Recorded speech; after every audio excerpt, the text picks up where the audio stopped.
Fletcher, good morning. How are you? Morning. Very good. Got the long run up ready for a few bits this morning. Good, as has Greg Mitchell, our second guest today. Greg, how are you doing? Yeah, good. Nice relaxing weekend as ever. Yes, relaxing morning for you, fresh out of the shower, I can see, for those who are watching, not listening. Looking as messy as me, but that's fine. Fletcher as dapper as ever. Right, we'll get started. Greg, first of all, the first question I've written down, we'll come on to VAR and everything around that shortly, but I've written down 2 points dropped or a point gained. What are your emotions leaving the ground and having slept on it after that game? 2 points dropped, and I know we're going to get onto it, but just not our fault. It was teed up for 3 points, and I walked out of that ground gutted, but I don't know how bad I'd have felt if we hadn't got that point. I don't even think I could have done this, to be honest. But yeah, I spoke to some Brentford lads after the game, and they were like, "You must be so happy with that. That was great." It's like, not at all. I don't think they were expecting the response, but yeah, gutted. But we go on, and I think a lot of us said 4 points out of these 2 games. So see what happens next weekend, if it was a good point or not. I agree. 2 points drops. VAR, Forest failings as well, a big factor. What about you, Fletch? I think the Brentford supporters probably said that to Greg because they were in exactly this situation last season, and they know the value of any point at any stage when you're trying to stay in the Premier League.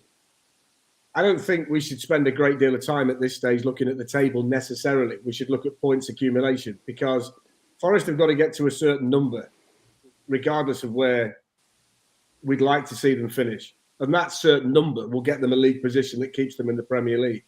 So to tick along and get a point like that, I think is significant. I think any point that you get in the Premier League is a difficult point to get.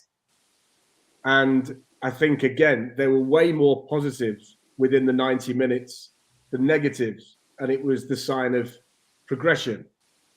I think Brentford are a good side. I don't think they're a great Premier League team, and I think they've got a lot of weaknesses themselves.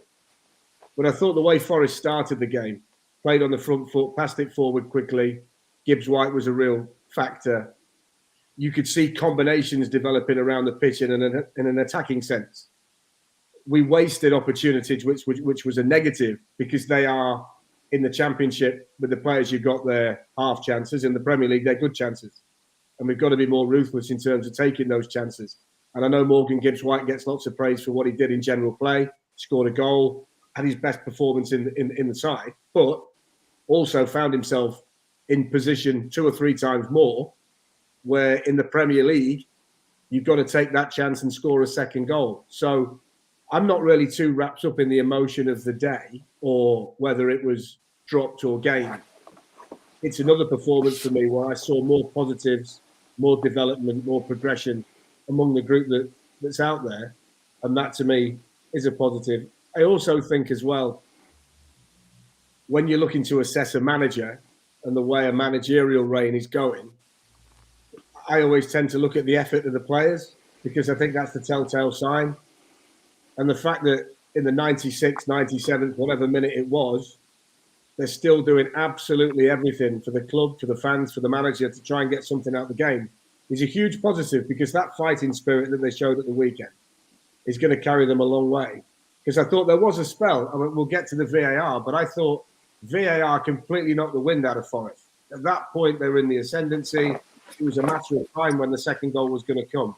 I think they spent the next 40 minutes either side of half-time feeling a bit sorry for themselves. Another team may well have punished them a little bit more than Brentford actually did. But then they're able to dig deep enough, and the substitutions maybe influenced that, and they were able to go again and get the point. So it's another point. If they can get 3 against Crystal Palace, it looks a whole lot better. But I think the significant thing is, look, this has been a very difficult period for Steve, for the players, for everybody associated with the club. They are now going to go into the World Cup break, you would suspect, not adrift. So they're going to come back after Christmas with a real fighting chance of staying in the Premier League. They'll be better. They might be restocked by the time the January window opens, and that'll be players leaving and players coming, you would suspect.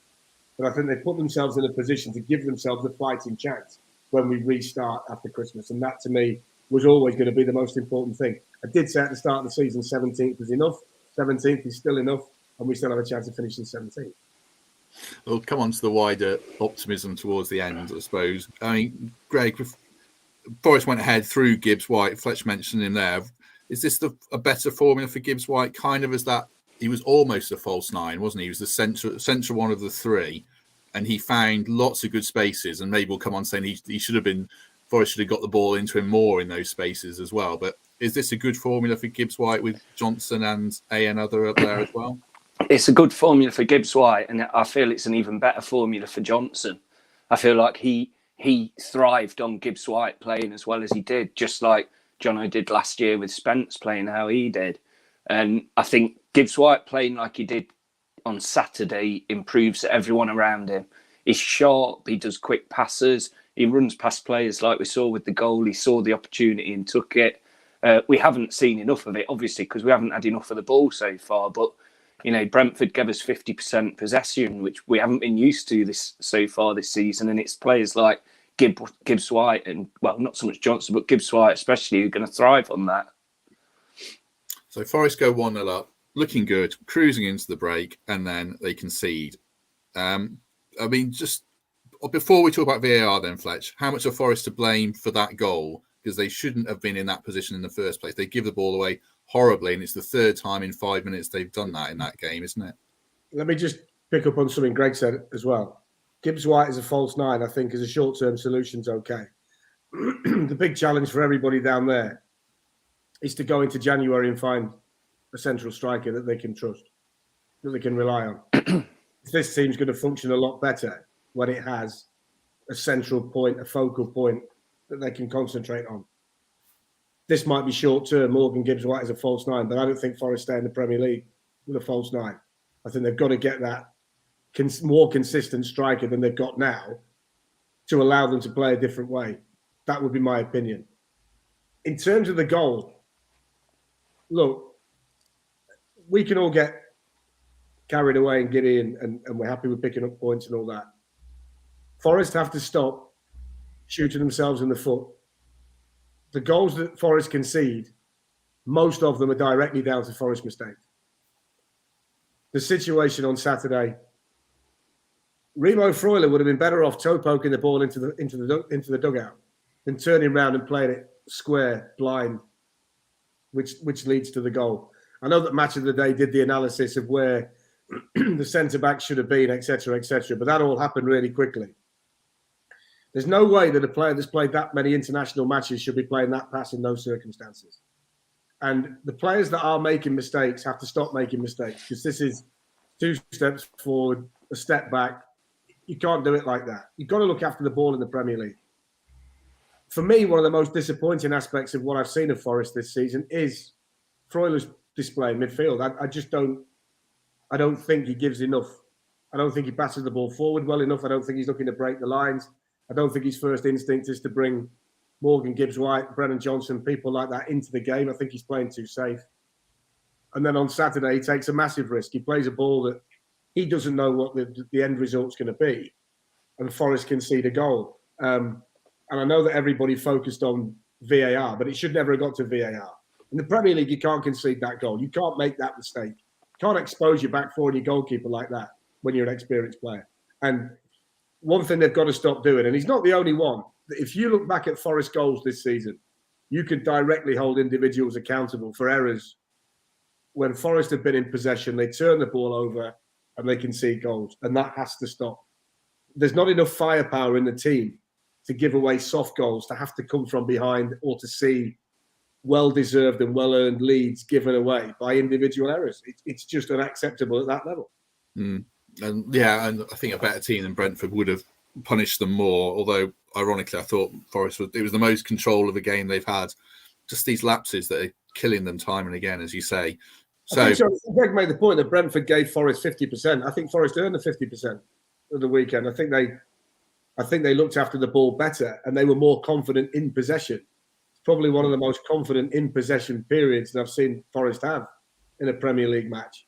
And that's not bad against I know people say, well, Ivan Toney didn't play, but Ivan Toney doesn't really help them keep possession. And Brentford are a pretty good possession team. So it's another positive, really. But you just cannot legislate for a mistake like that. And you can't be making mistakes like that. So we made it 10 minutes without really getting into VAR. So let's do it. Greg, which were penalties, if any, for you? Well, the first one, that sets the standard of the way the referee's going to ref the game. So, if that's not a penalty, none of them are penalties. It's as simple as that. But like's been said all weekend, if you give that as a penalty, all the others are certainly close, if not some of them were more of a penalty. So it's just crazy that the mistakes have been taken off the pitch and put into an office somewhere, whatever it's called, Stockley Park, and it's the same old characters that seem to be popping up and making these stupid errors, and they'll still be in the Premier League next week. Mariner will be reffing a game next week, and Mason will be doing his VAR somewhere else. It was shocking decisions, and if they are going to spend the time looking at VAR, Hendo touches the ball. You look at the angles, he touches the ball. The guy doesn't fall over because of the contact. The guy falls over taking a chance, brushes against him. It's not a penalty. It never is, never should be. Without VAR, if we were in the Championship, there wouldn't have even been an appeal. You could hear the crowd. You could hear the way the crowd reacted, almost laughed at the guy falling over. It's just crazy that if that's a penalty, then there's 6 or 7 others in the Premier League this season, this weekend, exactly the same. The inconsistencies with VAR have got worse, in my opinion, than they were before it. Go on then, Fletch. The micro issue of this game and the wider issue of VAR in general. I agree with everything Greg said, first and foremost, with regards to how those incidents should have been officiated. I thought the one that certainly wasn't a penalty was Gibbs-White, second half, because I think he instigates contact with the defender, which you're never going to get that one. I thought the most contact of any decision was on Ryan Yates. I thought it was a clearer penalty when Dennis was kicked than the one that we're actually given. And I think you've got to... There are various issues here. Now, correct me if I'm wrong.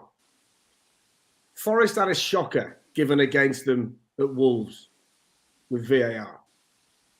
And I think I'm right in saying that Lee Mason was the video assistant referee at Molineux. Surprise, surprise. Lee Mason was the video assistant referee at the weekend for the game as well. Now, this is a fella the Premier League have decided, due to age or whatever, it's not fit for purpose to referee Premier League matches from the middle anymore. So he goes and sits in a VAR studio in Stockley Park and influences games from there. That to me is like saying to a fella, look, you're not quite a good enough driver to drive your HGV anymore, but why don't you go and be a driving instructor? Fella can either drive or he can't. This fella can either officiate or he can't. If he's going to make bad decisions on a football pitch, he's going to make bad decisions in a VAR room. Now, if he can sit there and genuinely say, I think that that's a penalty, then he shouldn't go to work again this week, because that is a disgrace. Not a bad decision, it's a disgrace. Because anything you look at, first and foremost, it has to be a clear and obvious error. And we all have to remember that. But Andre Mariner has made a decision which is not clear and obvious based on how long they were looking at it. So it's not clear and obvious for a start. So it shouldn't reach the threshold of a VAR challenge. So if you look at that, every part of the sequence is wrong. Now, you've then got a fella in the middle who you've just said quite rightly, Andre Mariner is going to referee next week. And I get sick to death of people saying, oh, you can't blame the referee. The VAR. No, it's not, because he's gone to the screen. He's agreed with the fella. I nearly called him something else then. He's agreed with the fella. Just told him to go and look at it. Now, if he's looking at that screen, based on everything else that he's allowed to go that day, and he still thinks that, he shouldn't be out there either. I mean, come on. Come on.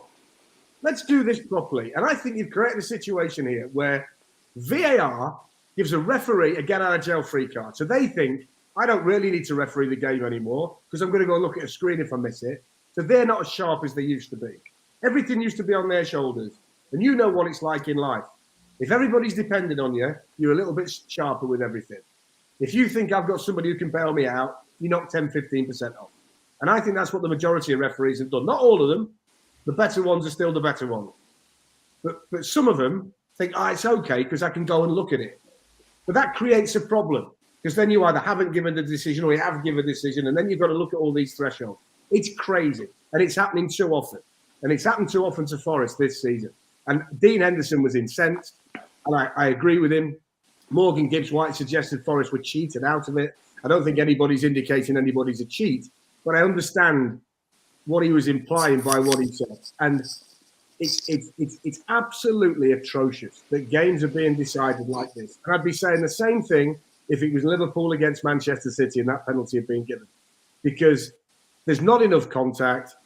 It's not affected the fella at all who's running in on goal. It's not a penalty. And between them, they've got to work this mess out. And come on, if you're telling referees that you're finished now, Mike Dean, Lee Mason, what is this? Jobs for the boys? Go get yourself a VAR studio, keep earning a few quid. Come on. They're either fit for purpose or they're not. And I've got to say, having seen the decisions that Lee Mason is referring to pitch side monitors as a video assistant referee this season, that tells me that he's not fit for purpose to do that job. And it's costing teams points. It's going to cost people their livelihoods. And it has to be officiated better than it is. It was disgraceful. So just to fill people in, as Fletch said, Lee Mason was the VAR at Molineux, who was also the VAR when Newcastle were on the end of a horrendous decision against Palace. Is it, I mean, we should point out probably Forest benefited from VAR and questionable decisions in the playoff final that went down. That's completely irrelevant. Well, we should never be in a position here where VAR decisions balance themselves out over the year. Inconsistency balances itself out over a year. We always used to live by that adage. You get some, you don't. And over the course of the season, it levels itself off. We should be in a world now where everything is correct. And if it's not, we shouldn't be using it because it should only be there for perfection. So, and that's what I was going to say. Huge inconsistencies within the way that this is all being used. And I know some people benefit. Forest might benefit. Still baloney, still rubbish. Shouldn't be happening.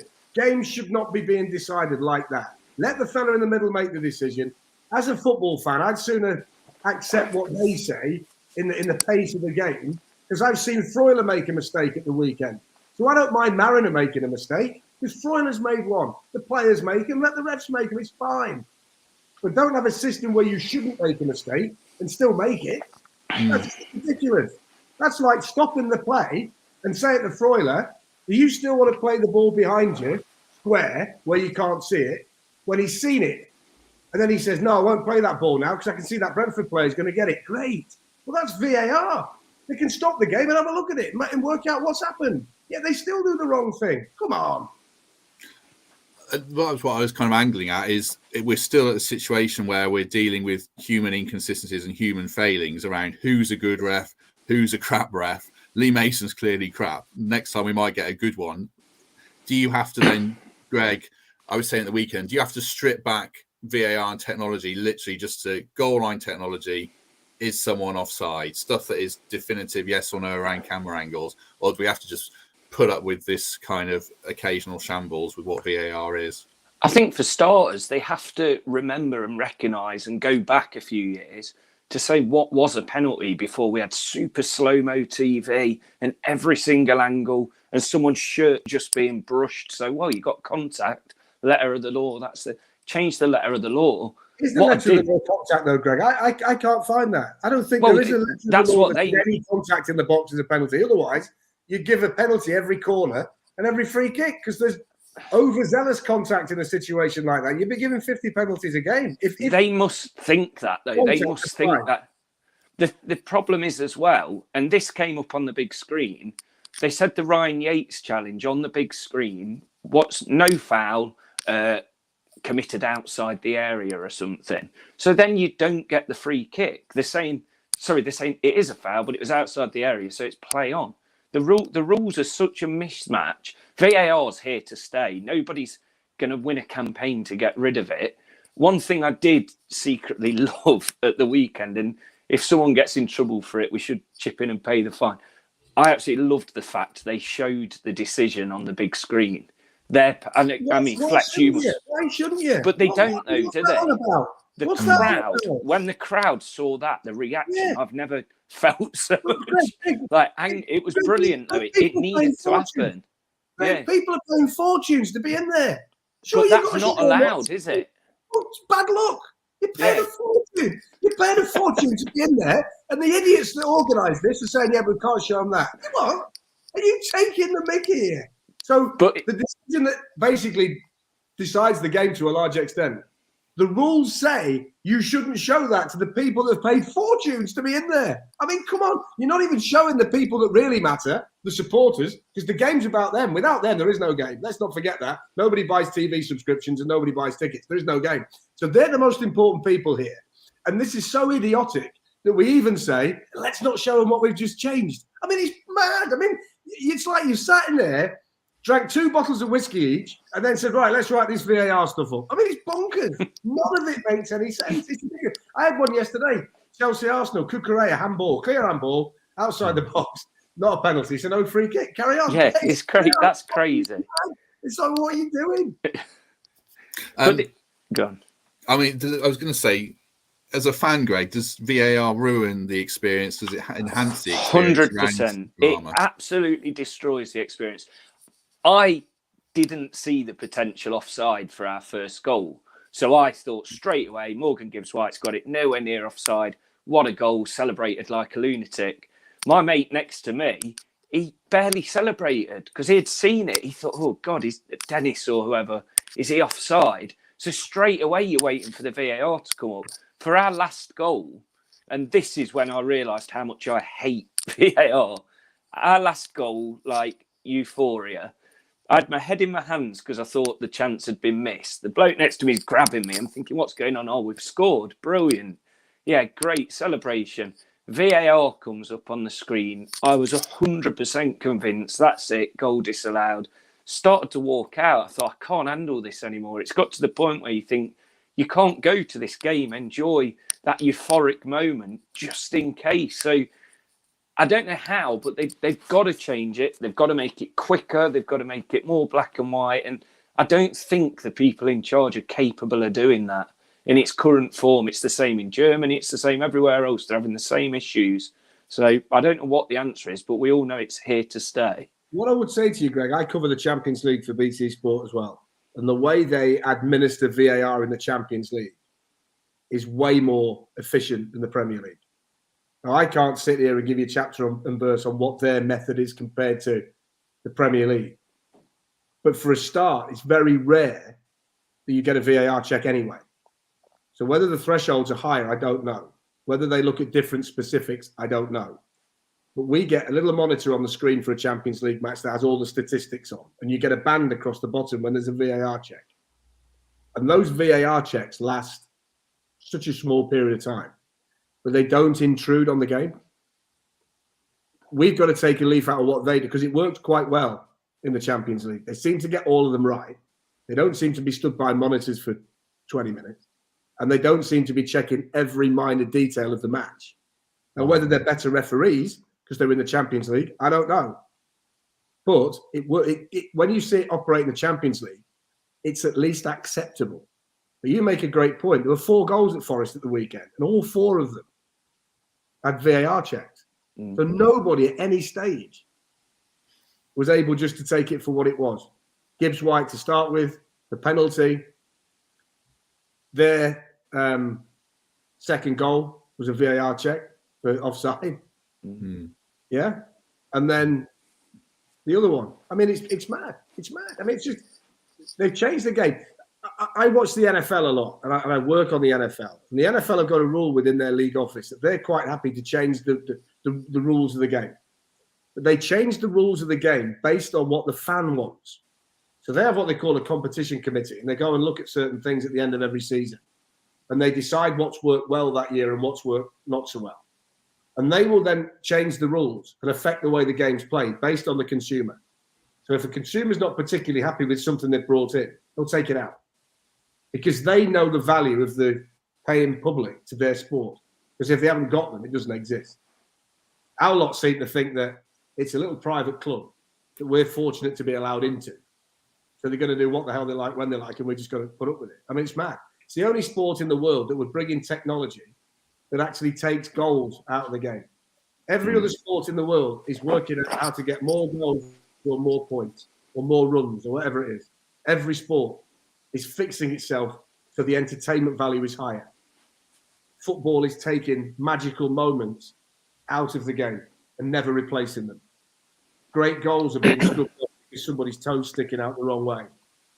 So all of this stuff doesn't count anymore. So eventually you're going to make the game so sterile and you're going to lose so many big moments that people are going to start to say, I'm not sure about that. And I think football has an arrogance at the minute. Everybody will just keep watching forever. There's a whole new generation of people who are going to become season ticket holders, television subscribers, whatever that is. They're going to pay for the game moving forward. If they don't like the product because of the way it's been officiated and because of the way it is now, it used to be a free-flowing, open, aggressive, entertaining spectacle. Now it's becoming what it is. Maybe that will have a knock-on effect on how many TV subscriptions get bought, how many newspapers get purchased, how many people buy a season ticket or a match day ticket in the ground. Maybe it will, because this is not the game that I fell in love with. It's still got so many wonderful aspects, but it's not what it used to be. And until they work this out, it's going to wind everybody up for a long time. And they've been doing it for long enough now that they should actually know how to do it. This is not like day one, is it? This is quite a way into this now. This is thousands and thousands of games that have been officiated with the assistance of VAR, and still they don't know how to administer it, how to do it. Different interpretations, different people see different things. I mean, it's crackers. It's as inconsistent VAR as any referee ever was. In fact, I think if you went back and looked at 10 games, 10 with VAR and 10 without, you'd probably say the 10 without were officiated more consistently than the 10 with, which is complete nonsense. Complete nonsense.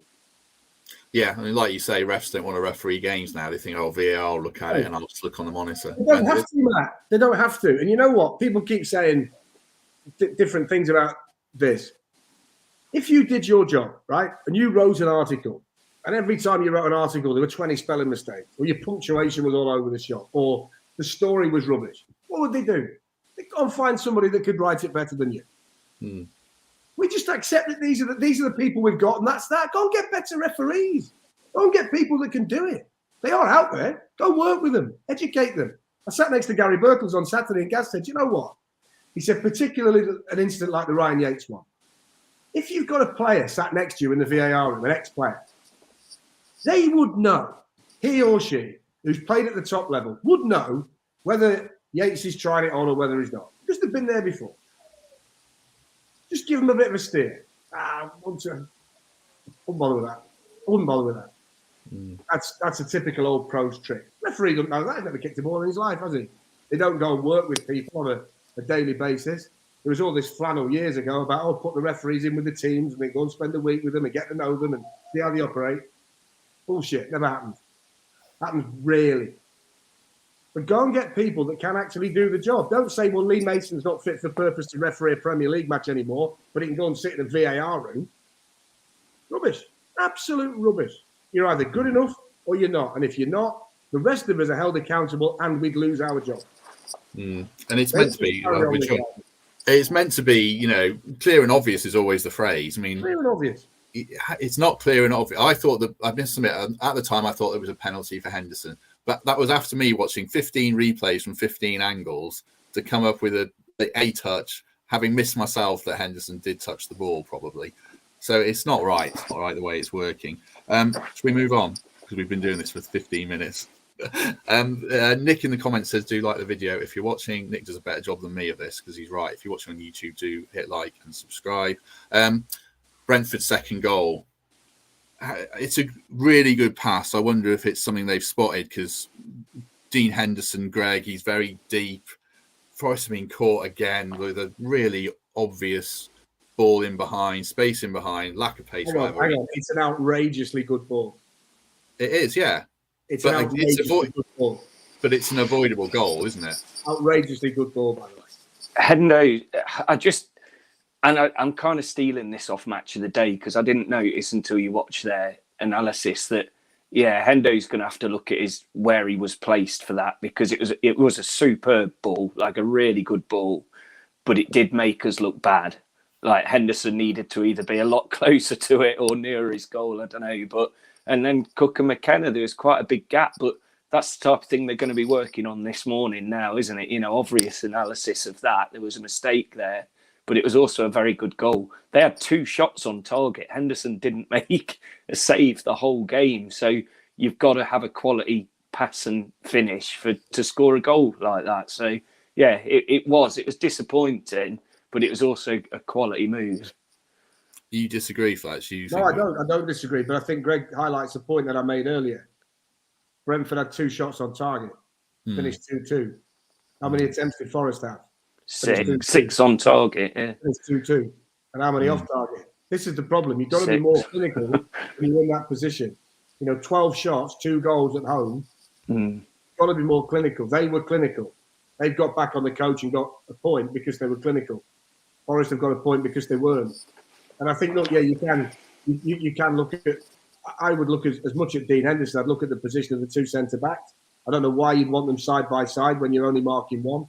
Surely you want to be a little bit deeper and want to be marking, so you've got a bit of cover. But again, it's an avoidable goal, and we went right back to the start. The majority of goals that Forest are conceding at the moment are avoidable goals, and that's not down to anybody other than the individual that's making the mistake on the day of the game. You've got to be a lot more switched on. It's a ruthless league. We said it earlier in the season. Whether it's the best league in the world, I don't know, but it's the most unforgiving league in the world. You make one mistake, you're letting a goal in. Doesn't matter who you are. Manchester City, Liverpool, doesn't matter. Forest are making too many mistakes, and it's leading to too many goals. It then puts too much pressure on the players at the front end to score 3 and 4 to win a match. It's better, but now they've got the next step. Now is to cut the individual mistakes out, and this is a progression, isn't it? Really, I thought there were 2 players at the weekend. I look at Emmanuel Dennis, and I don't get it, and I looked at Remo Freuler, and I don't get it.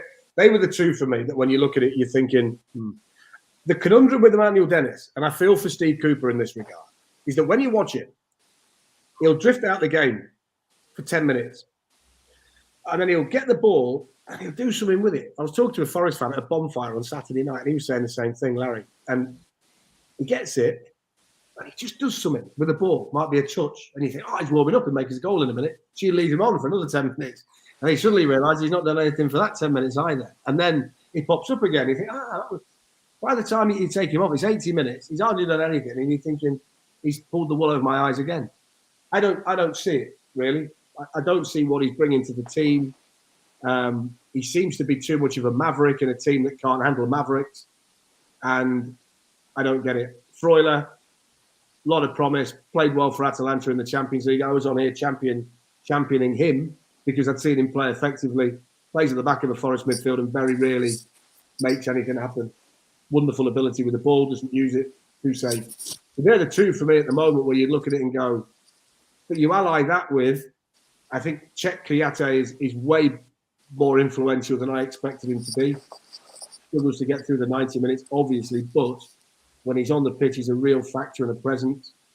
So, there are promising aspects and more negative ones. I think Serge Aurier being a natural right back or left back is huge because he just plays the position safely at the moment, which Serge didn't always do at Tottenham.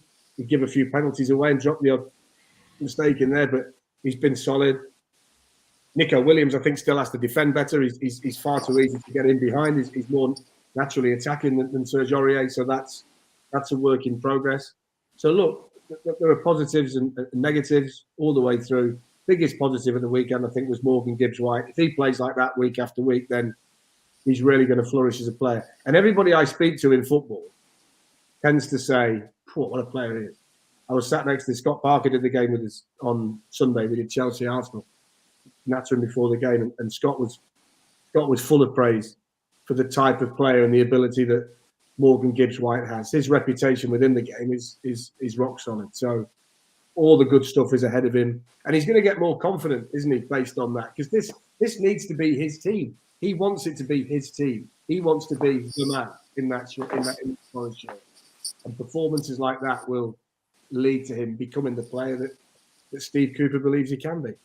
I mean, I must admit, Aurier's gone above and beyond what I expected him to do in terms. You watched him at Spurs and he had Rick in him and he looked like he was a hothead. And at Forest, he's been, I don't want to tempt fate. He's been exemplary, hasn't he? And you look at him thinking, when's it going to happen? Yeah. So Jermaine Gina said to me the other week, we did the Liverpool match, and Jermaine said, what's happened to him? That's not Serge Aurier. He said, I've watched him so many times for Tottenham, and he's a liability. He said, I've never seen him play like this. We should enjoy it while it lasts. So, Greg, I was messaging my Wolves mates at the weekend who aren't at all worried about relegation, interestingly. They're just convinced this is Lopetegui's going to solve everything. And I was saying, I'm not giving up on Forest. I think they're slightly different to Fletcher. I think they're just a striker and a centre-half away from having the nucleus of a team that's going to compete, whether that's a Wanye who steps up and finds consistency, whether Joe Worrell comes in, because I'm starting to join the band of people who think Steve Cook's had enough of a chance, actually. And maybe you go to Worrell, or you wait for Niakate, or you sign someone. But I think the rest of the side, mix and match in and around maybe Freuler for O'Brien and Yates plays as a 6 or whatever. That's a different debate. But how far away are Forest from being a side? Just on that, I think playing Ryan Yates as a 6 is a reach, because the 6 has got to be really good with the ball. He's got to be a good passer, and he's got to be sharp. He's got to be a very observant footballer, because he's got to see things. Ryan Yates' strength is to put him in the central midfield, go and be aggressive, put the opposition under pressure, get yourself in the box and try and nick a goal, be a factor defensively in our box. If they're going to play with a 6 in that regard, the 6 really has to be able to play. A complete all-rounder.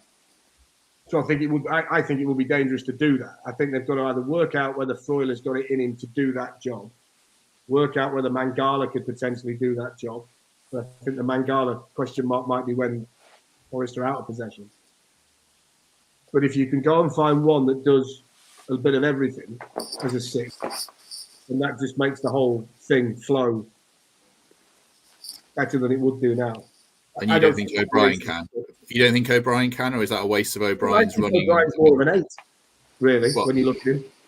Because he covers ground and breaks lines and makes space for others. Yeah, runs into the box, got a goal in him.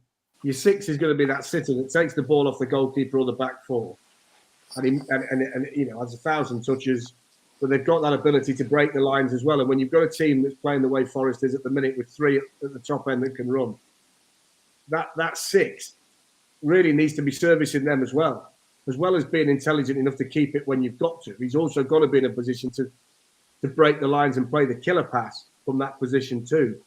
It's a specialist position, really. You get a good 6, it can make a massive difference to your team. So it's the kind of role you're talking about rarefied air, but it's the kind of role you see Thiago play for Liverpool, isn't it? So you want someone to be able to get hold of a midfield in that manner. That's what they're looking for. And whether Freuler's doing probably 75% of it, but the extra 25% is that ability to play forward with more accuracy and more ambition. And so far, we're not really seeing that, are we? And whether that's him, I don't know. Yeah, maybe it comes after January. I guess he's going to the World Cup, so maybe it'll affect him. I don't know. What about you, Greg? How far away are Forest from being really competitive? Well, they are competitive, from winning games in this league.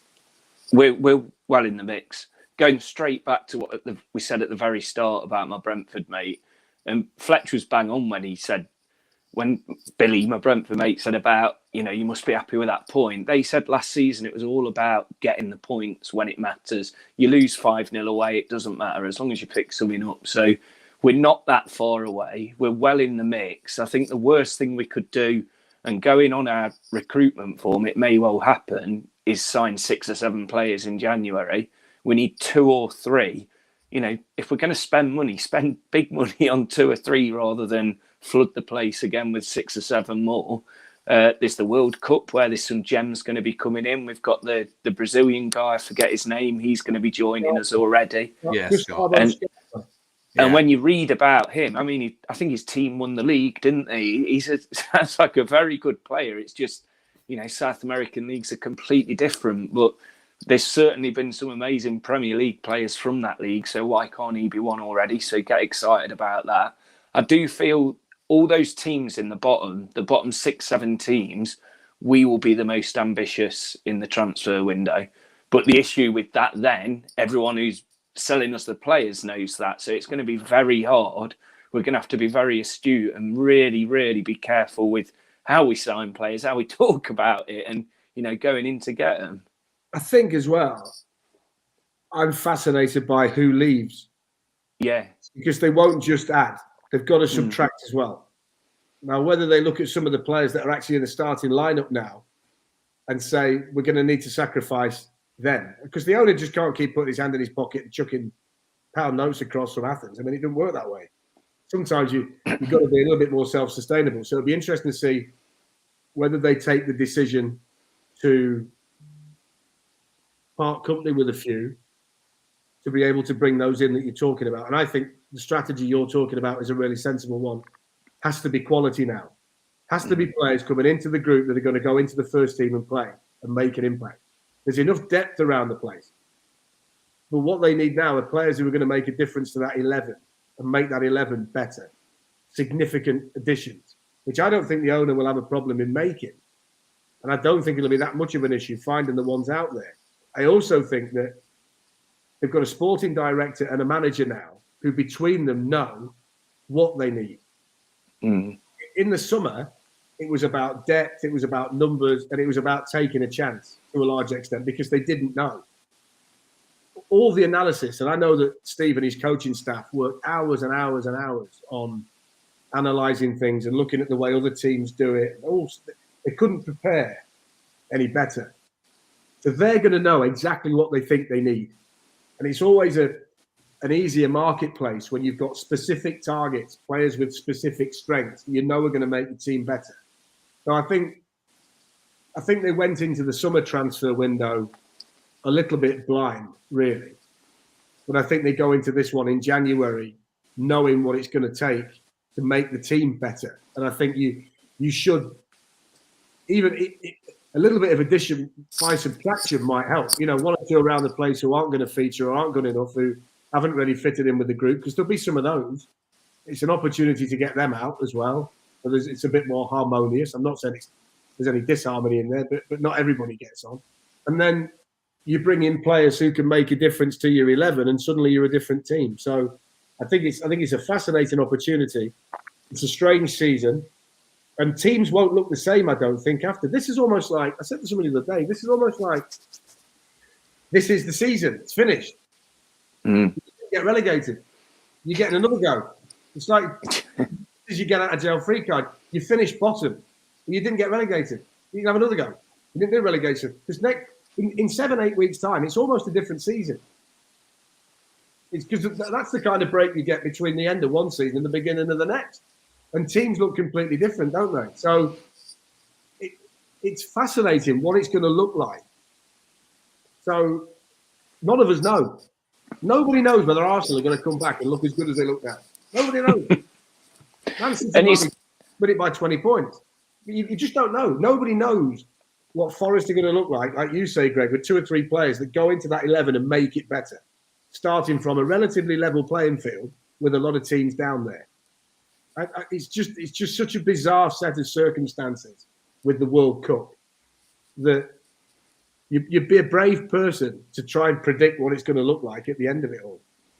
We've just got to be so clever, financially as well. I know because it's our first year and you get certain things like financial fair play isn't going to matter that much, but we have got to think about it if we're staying in the league, or even worse if we're not. But they just announced that Man City, they had £613 million revenue last year, 40-odd million pound profit. And the players they sign, how do these books get balanced to still be... So we've just got to be so clever with it. And like you say, if it does mean maybe offloading for example, say if Lingard gets an opportunity elsewhere at Christmas, you just never know whether that's something where they go, that might be a good opportunity for everyone involved. Or I'm not saying I want that to happen, but to get a quality starting 11 in, like you say, looking at our squad, there might be a couple there who could be used elsewhere. Yeah. And you're going to get Niakate back as well. Who exactly new signing, So that's another one that hasn't been involved. Omar Richards, nobody's seen him. There's another player that straight away you think, well, that's interesting. If you sign 3 and get Niakate and Richards back again, it's a very significant January for you, isn't it? So there are players in there that, and as well, I kind of look at Oral Mangala. Oral's not really been fit since the hamstring. He needs a bit of time now to get himself sharp. Everybody's been impressed, I think, by what they've seen when he's got the ball. seems to be quite popular with the fan base, but he needs a bit of time to get ready. So there are players coming back as well, which is hugely significant. Niakate, when I watched him play up against Mikel Antonio, you're thinking, well, hang on a minute, that's a difficult test. And I thought he was outstanding physically, speed-wise, read it well. Looks like a potential to be a really good centre-back in the Premier League. But of course, he's not been there since. So that's a key. You made the point, centre-back and striker. They've got a centre-back that might make that difference, Matt. So we've got to factor that in as well. Oh, yeah. And there's players like the lesser spotted Bardet and, Willy Bolly and players. I mean, well, they're players that are going to play on, you'd hope they're going to play on Wednesday, aren't you? The one opportunity they've got just to see, is it worth would you do that? working on it? Would you do that? Really? You play Worrell, wouldn't you? You play Worrell. Oh, I'm picking it. I'd pick the team. You would. I just think going into this break, we're probably not really going to get many friendlies in the 6 weeks. I think we've got to, and I'm never like this, I think we've got to sacrifice and just play some players, give them some minutes. You've got to pick your team. Get it ready. You've got to pick the team. But the thing is, Spurs aren't going to pick their team. No, they're dreading this game, aren't they? I'm not being funny. Well, they've got injuries, haven't they? They don't want the game. Spurs don't want it. You get after Christmas and you start to build a bit of momentum, and you're in the League Cup as well, which has always been our cup competition. Get a run in the cup. Play a team tomorrow night. I think the fans expect the team to be played tomorrow night, Wednesday night. Fans expect it. I expect the team to be played. I don't want to go and see the Reds. Go on then, I'm all in. We're going to win it. Yeah. No, it's not about that. I just think that the team's progressing. So do you really want to take a look at Loic Bardet? Is he going to play at the weekend? No. Is he going to play after the World Cup? Probably not. I mean, he must be about, number 6? I mean, how far is he behind Worrell, Niakate, Cook, McKenna? I mean, there's 4. Bolly. Yeah. I mean, what are you going to learn by that? I mean, Willy Bolly, I mean, you mentioned the lesser spotted Bardet. I mean, Bolly had a game. He's not been seen really since. Kind of tells you, I think, subliminally what the manager thinks about that arrival. It's just it's not on anybody's radar. So why play him against Tottenham? They're absolutely no use to you. If you want to make a change, have a look at Joe Worrell for 90 minutes. You might play him at the weekend. If you want to take Freuler out and play Oral Mangala there in that position, have a look at it, because you might do it at the weekend. You might be thinking about playing Tyrell Awani at the weekend against Crystal Palace. But go and give him 75 minutes against Tottenham, so that when he walks out there on Saturday, he's ready. But don't blow the team up, because I think another good performance by them against Tottenham in the League Cup gives them confidence to take into Saturday against Spurs. And I think you start to get on a roll. I suppose with a new situation, they're not in a position where they know all the answers yet. Play the team. I suppose we changed the goalie just because Man United coming up after the break, and obviously we can't play Hendo. Yeah, but he's off to the World Cup, and he's off to the World Cup. And he's going to be razor sharp. He's off to the World Cup. Play your goalkeeper. Play your goalkeeper. Say to Dean Henderson, look, whatever faults you've seen in Dean Henderson so far, whether it's his starting position or his kicking, take him out there against Tottenham and say, right, come on, please play your way through it. Take him out. I need a rest. He's a goalkeeper crying out loud. I need a rest. I'd like to see O'Brien. I thought O'Brien did well when he came on at the weekend. He gets across the ground, give him an opportunity. And I'd probably play Lingard. There's something in Lingard. Give him one more game. And then... if you're going to make those changes, you're making changes when you change the team for a number of reasons. The first one tends to be because you want to give people a rest. But there's no need to give anybody a rest, because after Saturday, they've got a rest. The other reason is that you might be considering playing them at the weekend. If you're not, why would you do it? What's the point? After this weekend, you don't care whether they're tired or not. Steve Cooper's not bothered whether the Welsh lads go to the World Cup and they're shattered. He's bothered about when they come back whether they're shattered. Because it doesn't affect his season. He's not going to rest anybody for the World Cup. He's got to get the best out of this group. I'd play the team. I'd play a strong team. I don't think he'll play his first 11, but I think he'll play a strong team. I think he should. Just lastly, because we've been doing this 50 minutes, one more game in the Premier League. I think the notion was they need 4 points going in. They've got 1. must win's a very big thing, isn't it? Fans are going to say it's a must-win game. I don't think what. Well, a lot of fans are saying it, but I don't think it is a must-win game. I think if you can get another point, you're not going to be adrift. A positive performance is enough. A point might be. I hope Forest win. I think they can win, but it's not must-win, is it, Fletch? No, it's not. I'll tell you what it is. It's must get 38 points. That's what it is, one way or the other. And last time I looked, they can't get to that tally at the weekend. So, no, it's not a must-win. It's a must-win in the eyes of people who are panicking. Then it's a must-win. But if you look at this over the whole piece, how many league games they played now? 14. 14. Yeah. They played 36. There's 20-odd games to play when they come back. And they're there or thereabouts. Even if they lose at the weekend, they're not going to be a million miles away with a team that we've all agreed today should be better from January onwards. So there you should see improvement. Look, it'd be nice to win at the weekend. No better way at the weekend. Get yourself off the bottom, potentially. Go into the World Cup on the back of what would be a positive run, wouldn't it? Palace and Liverpool wins, draws against Brighton and Villa. All right, they lost to Arsenal, but there's been so many good aspects about what they've done recently. This is just about points accumulation. Keep picking the points up, and by the time they get to the back end of May, they need 35 to 38, and they'll be in the Premier League. But they can't get them all at the weekend. And the more people talk about, is it a must-win game, it just adds to the pressure. And of course, it's not a must-win game. It'll be a must-win game when if they don't win at the weekend, they're going to get relegated. Or if they do win at the weekend, they're going to stay up. Not yet. It's too many games to play. And it's starting now organically to look better. There's more positives. The guy next to me on Saturday, God blimey. I was sat there, and every now and again he'd stand up and he'd just shout, "Cooper, you're a prat." And I'm thinking, what are you doing? What are you doing? What good is that? The people around him are kind of looking at him as well. And I'm thinking, really? Just stop it. Stop it. Everybody needs to rewind. Remember what everybody said in the summer. Back in the Premier League, first time in 23 years. Let's take it for what it is. We might have to go down to come back up again. This is going to take a little bit of building. This is going to take patience. So let's not talk about Crystal Palace on Saturday being a must-win game or not, because it's not. It's part of a process. We're picking up points now. Things are looking better. We've just got to relax. Just lastly to you then, Greg. I mean, after the Leicester game, I did really fear for Forest and thought this looks an absolute mess. But I feel much more optimistic after the last 6 or 7 games now. There's obviously, as we discussed the last 53 minutes, things they need to work on. But are you feeling pretty okay? It's probably the last time you're on before the World Cup. Are you feeling pretty okay about things or not? Yeah, because we are in the mix. And that, I had this, I can't remember what I said, 9th place or something at the start of the season.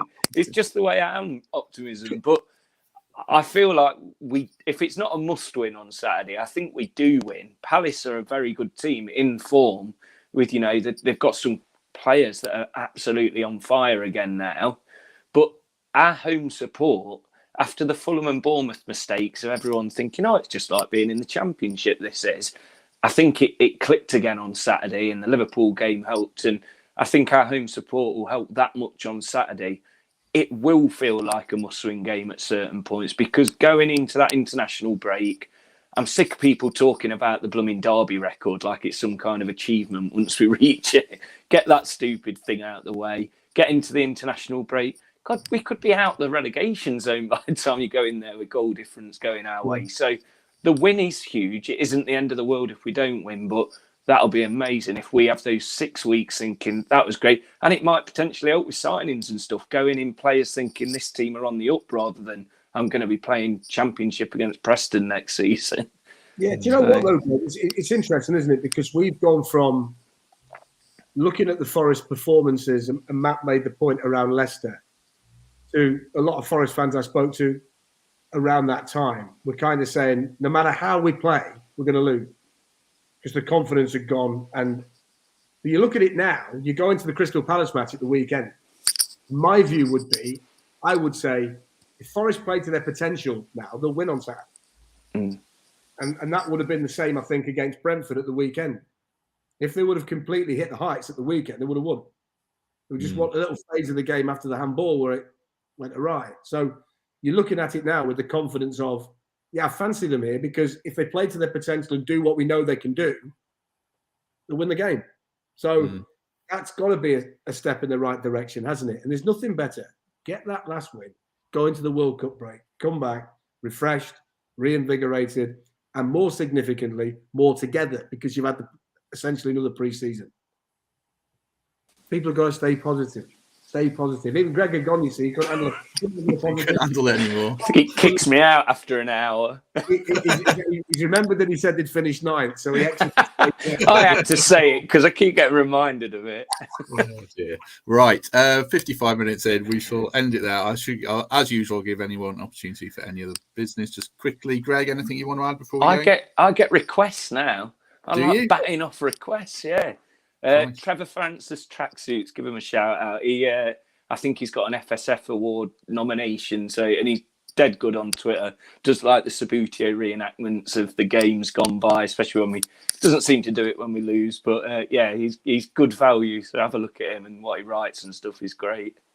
So that's Fletcher, it. anything you want to share? Anything you want to promote before we go? Yep, if you're the fella who was sat at the left of the right, don't go again. Very good. Very good. What's the telly? Robbie Savage is on a Saturday afternoon on PT Sports Score. Watch him. Nobody wants that punishment. That's his best mate. Right, we'll leave it there. Thanks everybody who's watched along. Lots of comments, lots of feedback, much appreciated. As I said, if you enjoyed it, like and subscribe. We're back bright and early on Thursday morning to look back on the Spurs game, me and Mikey and maybe Gary, and then back next week to review the Palace game, which is hopefully a win. So in the meantime, Greg, thank you very much. Cheers, enjoyed that. Cheers, Fletch. Fletch, thank you. Pleasure as always, mate. And we shall see everyone soon.